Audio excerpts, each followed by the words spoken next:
served, and people just started digging in, and there were like 3 people not served yet at the table, and it was like, I'm like, I wish I could say, want to take a workshop with me, but I can't do it. All right, it's just dining etiquette. It's 101. You wait till everyone is served before you start eating. No elbows on the table. Pace yourself with the rest of the table. So especially when I'm eating with the fork tines down, I eat particularly slow. Okay. Now I was gonna keep my table from being served the next course at lunch today because I was eating my salad slowly. So finally I was like, okay, I gotta pick up my pace, and I switched to my right hand, and I just took my last few bites and let them take the plate. Okay, so you have to keep pace, or else you can make everyone else delayed in their eating too, and that's not fair. All right. Butter your bread as you eat it. So it's not like you're cutting your whole roll and you're slopping on the butter like you would at home. Okay, you're gonna take the whole pat of butter. You're gonna put it on your plate. You're gonna spread, butter, eat, butter it some more. It slows you down, guys. And in all of that slowing down, what can take place at the table? Conversation. And good digestion. And good digestion, yeah. So, but that's what you want, especially if you're doing an interview or informational interview. You want to slow it down. Otherwise, you're just going to eat and run and never have a good conversation. Okay. Cut your entree as you eat it. I already said that. And use your napkin. You have to place it in your lap. And there's an appropriate way, and Dan will cover this. I'll even just tell you how to fold the napkin and put it in your lap. Right? I mean, he does such a great job. I'm happy that he covers that with you in detail, because it really does take having everything in front of you to know how to deal with certain situations. Like, what if you don't like the food? He tells you how to handle that as well. Okay. Oh, with that being said, and this is something that I understand, that food scarcity is a real issue. Okay, I get it, but I do think it's unprofessional in a business setting to be like, can I get a doggy bag? Okay, if I'm comfortable with the person that I'm talking to, so quite a few of the people with the CVB, the Memphis Tourism right now, if I went out to lunch with them, I feel comfortable enough saying with them, is it okay if I take this to go? Would you mind if? But in all circumstances, I don't get a doggy bag. Right? It's awkward. So, when you're emailing, understand all the CCs and the BCCs. Let's cover that first. So the direct recipient goes in the to line. If you CC someone, that means you're letting everyone know that that person has been copied on this email. But if you BCC someone, you're blind copying them. That means you don't want everybody to know that they also got word of that email. Safe rule of thumb, don't BCC anyone. Send the email to who you're going to send it to, whoever you're going to copy it to, then go back into your sent folder, and then forward it to whoever you wanted to BCC it to. Okay? Because that person, all they have to do is a few clicks and reply all, and then everybody knows that you sent it to that person. And I love Dean Calicurthy, I really do, but he does that all the time. So I've learned especially not to do it with him. Okay? Always include a subject line. A lot of you will send emails to me and you don't put a subject line. Okay? If I don't see a subject line, it's like, okay, I don't know what's there. Delete, So always put a subject line. You should be able to narrow down the intention of your email to a few short words where you have a concise subject line. Right? So establish a professional email address. Memphis.edu works in all cases here. Include a greeting. Just don't get into the meat of it. Attach, you'll find my no. The greeting's nice, guys. It's polite. Dear so-and-so, or good afternoon, so-and-so. Be concise. Avoid emoticons or emojis. It's only when I feel very, very comfortable that I do that. So every now and again, Tim will get a emoticon from me, like a smiley face or something. Do not abbreviate in an email. All right. Understand that, especially in academia, we speak a lot of alphabet. There's an acronym for everything. But when you go out into the workforce, they don't always know what all of our letters mean. So we have to spell it out. And we do it. Like, we even started calling Ada Sigma Delta ESD in emails. Now, if I try to say that to someone else, they're not going to know what I'm talking about. Avoid typing in all caps. What does that mean? You're yelling. Yeah, you're yelling. It's rude. Alright, so don't do that. Don't type in all caps. Include a salutation. Alright, so you're closing, right? And then finally, proofread and use spell check. It's all part of your professional branding. Do you want to add anything to this? No? That's pretty good. Okay. Yes. Going back to the abbreviation. Now, I know military, they do a lot of that. well, what we do is if we are using it, at first we spell it out, so Memphis Restaurant Association, parentheses, MRA. the abbreviation, and then you can use the abbreviation in the rest of the body of your email. You are absolutely That's what correct. we do. That's absolutely correct. So Yeah, but you all always picked up on write that? it out first. All right, so I'm not going to say I'm a KWS student. I'm a Kemmons Wilson School student, parentheses, KWS, and then move on. All right, and then I will be at KWS on Yeah. Saturday, you know. Yes, sir. Also, fall in there two things. One, if you're deaf or don't use it, try Grammarly. It may help. It may save you some things you may not know how to do if you didn't keep it. You keep your Brown Little Book of English attention. And two, when it comes to sending files, make sure you state what the file is and what it takes to open it before you just drop an attachment somewhere. Oh, I never, well, The reason- especially if it's a zip file, like you might have to include some instructions. Yeah. That's it. The only reason I know this because I took a tech class where we took on the formatting. And everybody should know that replying to something isn't forwarding something. Like if you want to forward an email, you have to forward it. You can't just reply, reply and then that file goes with it. And also make sure, it happens a lot of times, even with seasoned pros, making sure if you're going to send a file, just put the file in the beginning and that, because you're going to send it and be like, oh man. People do that all the time. All the time. Oops, I forgot the attachment. So make sure, and that's where if you proofread your email, you'll be like, oh, I did mention an attachment. And that's why they actually put that thing in there, like your email mentions an attachment. Do you want to send anyway? Like there's some kind of pop-up box that, it's a prompt. Thank you for recording. That prompt really does save a lot of embarrassment. So here we go. Here's a simple to the point email. Dear Mr. Smith, I'm ready to confirm our meeting today at 2 p.m. Monday, September 12th, 2017. We'll be meeting in the Shelby Room of the University Center. Our meeting will discuss professionalism. Sincerely, Sandy. All right. What would take this email to the next level? I agree. The greetings there. So we don't have our subject line here, so that would help. There's one other thing that would just take it to the next level. It's nice, but next level. Signature? Signature. So if you don't know how to do this, it's super simple. On memphis.edu, if you search student email signature, you will come to this page. All right. You see this right here, Tom the Tiger? You can literally open your email signature settings, copy this whole thing, paste it into the email signature, and then you literally just type over Tom the Tiger, your year, your major, when you're graduating, whatever titles you hold, all right? Be careful whether or not you really want to put your phone number on all emails, because you might not want some fellow students to have your phone number. So that's not a requirement. You can leave that part off. This is professional branding, guys.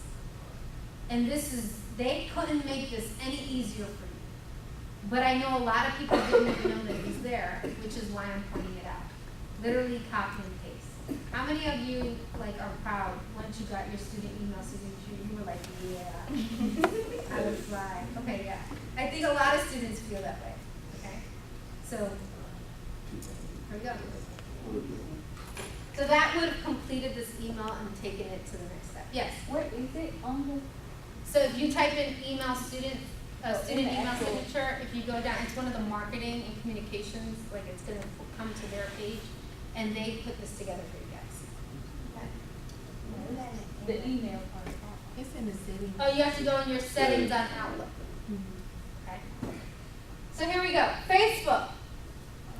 Be very careful about how your privacy settings are set on Facebook or whatever you use. I don't care if it's Instagram, Snapchat, Twitter, whatever you use these days. Okay? This is especially important when you're applying for jobs. They will look at your social media. And that sometimes is what they see is the deciding factor as to whether or not you even get called in for an interview. So be very careful.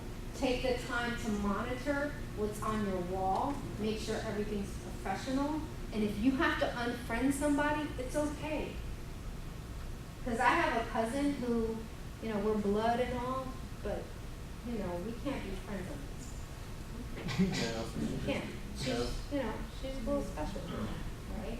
So if you have to do that, that's okay, because your brand goes with you wherever. And so that's why for me, I'm super private on Facebook. It's not even my name, my picture, like it's not, you can't figure it out. Okay, because I was hesitant. And don't ask to be my friend on Facebook, because I'm not gonna hit accept yes. Also, you can try this. Go down and follow them.